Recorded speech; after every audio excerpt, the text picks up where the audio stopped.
Good afternoon. I'm Charles Lejano. This is One News Now. The chairman of the National Task Force Against COVID-19, Carlito Galvez, said they will announce the new protocol on swab testing for returning stranded individuals to their home provinces. Meanwhile, some passengers remain outside Northport in Manila after some local government units prohibited them from returning to their provinces. To give us the latest, we have Justine Ponsalang. She's reporting to us live from Manila. Justine, how many LSIs are stranded in Northport?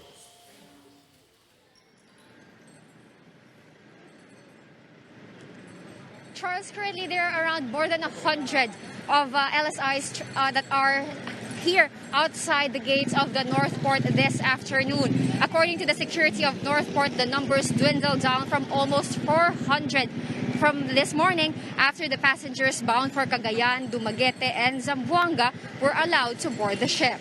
According to some passengers bound for Bacolod and Iloilo, they obtained their travel clearances, tickets, and even medical clearances. However, it appears that these were not enough. They say the management of the shipping company as well as the Philippine Coast Guard barred them from traveling because they still need to undergo PCR or swab testing. One family was supposed to be bound for Iloilo this morning to prepare for the wake and burial of their father. However, they received information only this morning that the governor has declared lockdown. Candelaria Rubia said that her family complied with all the requirements, from doing a 14-day quarantine here in the metro, acquiring travel authority for each of the 7 members of their family, even tickets bound for Iloilo. Meanwhile, a group of 44 workers who came all the way from Bataan are also stranded here in Northport. They were already in Pampanga yesterday when they received a message from the shipping company that they still need to undergo swab testing before they could board the ship. They say they no longer have the money to buy food, much more to get a swab test. Right now, they have nowhere else to go, so they have no choice but to stay outside the port with fellow stranded passengers, despite the constant hunger and the fear of contracting COVID-19, as well as the changing weather. But the office of the Vice President came to the rescue this afternoon to distribute food to LSIs stranded in the port. NTF Chairperson Carlito Galvez clarified that PCR testing was never a requirement before LSIs could be allowed to return to their provinces.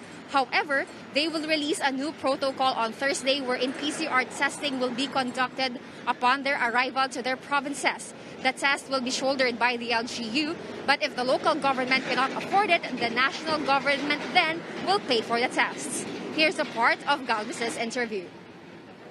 We will submit our protocol this coming Thursday. Kasama po sa mga consideration doon is possibly ikakandak na po natin ang PCR test doon po sa receiving end ng LGU. Yung mga LG po na walang capability, ang national po ang magkakandak po ng PCR. Sisinuhin po natin strict identification po talaga po ang sino ang LSI kasi po marami po nagte-take advantage. Sa ngayon po, 127,000 na po ang nakalista po sa atin. At yun po ang gagawin po natin, talagang i-screen natin at i-cleanse po natin yung roster ng LSI. Second is yung protocol ng testing. Third is yung tinatawag natin yung timing.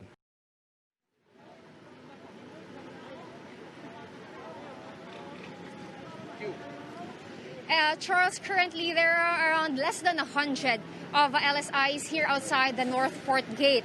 This is because some of the passengers who have residency or who have a place to stay here in Manila or in the metro have already left because they learned that they still have to get swab test first or that their local government has declared lockdown in the provinces. Meanwhile, there are passengers, the other passengers here are staying with nowhere else to go. There's no temporary shelter for them. Currently, there's no temporary shelter for them. However, they should not fear hunger or any thirst because there are groups coming here to at least alleviate the discomfort by providing them food and water. Just earlier, the Office of the Vice President came to distribute food packs as well as the members of the Philippine Coast Guard. Charles? All right, thanks for that, Justine. That was Justine Ponsalang reporting to us from Manila. The National Telecommunications Commission will order ABS-CBN to stop airing shows on TV+. This after lawmakers in today's hearing questioned the network's continued operations through the digital box, despite having an expired franchise.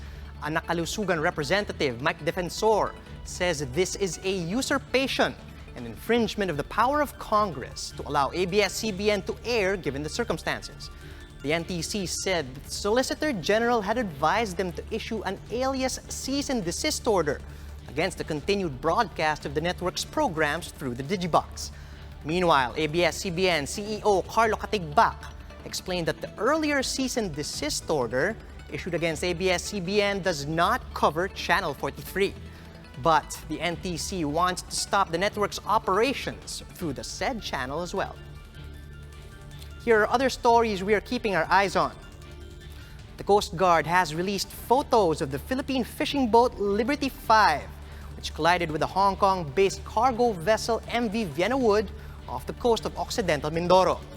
PCG has been conducting a search and rescue operation for the 14 missing fishermen since this morning.